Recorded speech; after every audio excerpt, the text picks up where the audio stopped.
Le pape se dit prêt à aller en Chine alors qu'un accord secret entre Pékin et le Vatican doit être renouvelé. Un général américain qualifie la Chine de plus grande menace pour les États-Unis, cette fois sous l'angle de la force spatiale. 27 personnes sont mortes dans le sud-ouest de la Chine. Un accident de bus a déclenché des réactions contre les mesures sanitaires. Bienvenue dans Regard sur la Chine. Des dirigeants et des membres de la famille royale du monde entier se sont réunis à Londres lundi pour rendre hommage à la reine Elisabeth, la monarque ayant connu le plus long règne de Grande-Bretagne.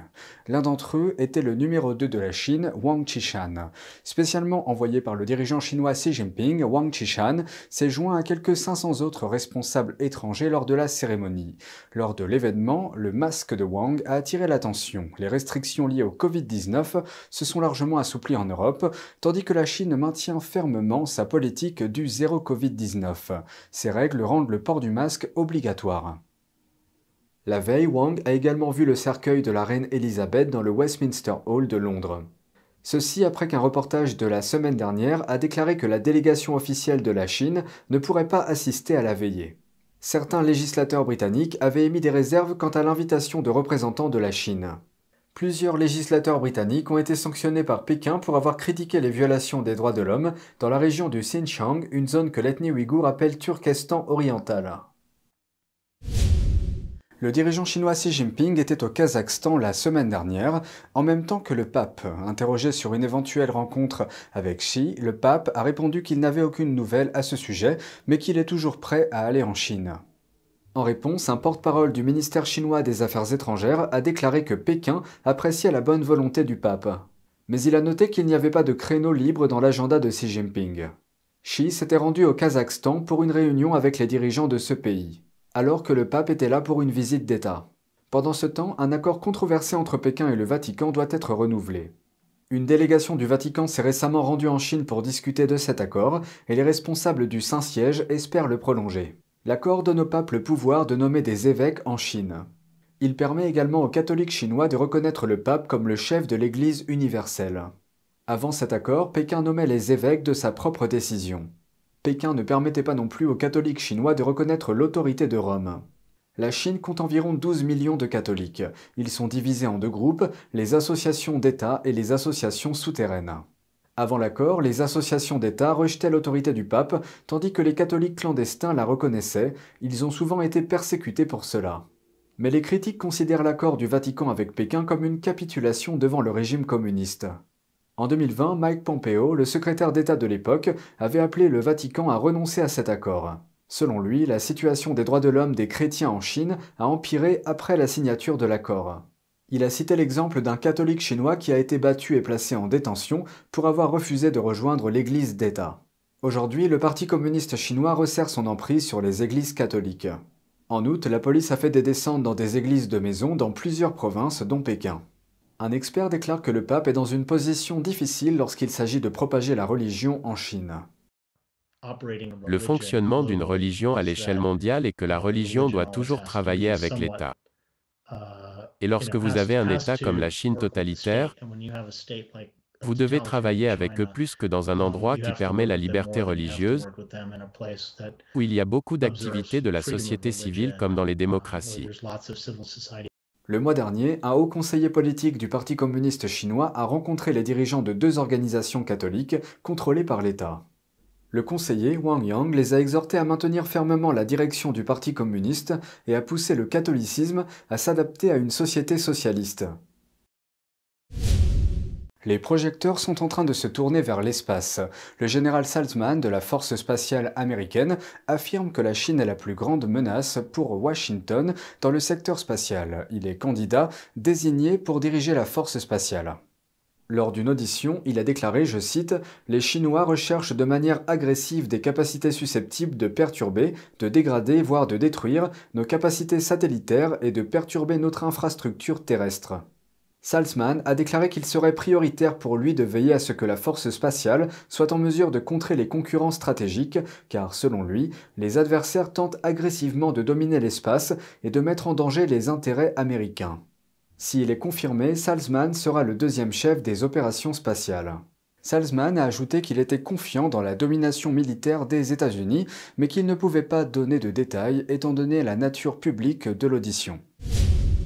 Une tragédie entourant la politique chinoise du zéro Covid-19.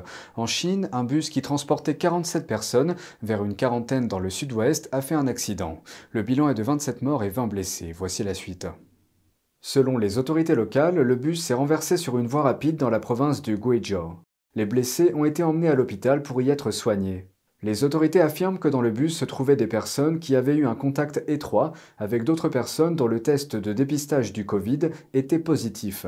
Bien que leur propre test était négatif, elles ont été emmenées de Guiyang, la capitale provinciale, vers un comté éloigné à environ 200 km au sud-est.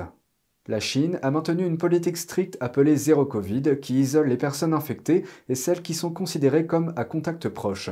Cependant, ces personnes ne sont pas forcément positives elles-mêmes. Une solution couramment utilisée par les autorités locales consiste à faire sortir des immeubles ou des communautés entières de résidents de la ville pour les mettre en quarantaine ailleurs. Jusqu'à présent, les autorités ont signalé que près de 10 000 personnes ont été transférées. Beaucoup d'entre elles, selon des témoignages, auraient été traitées de manière inhumaine.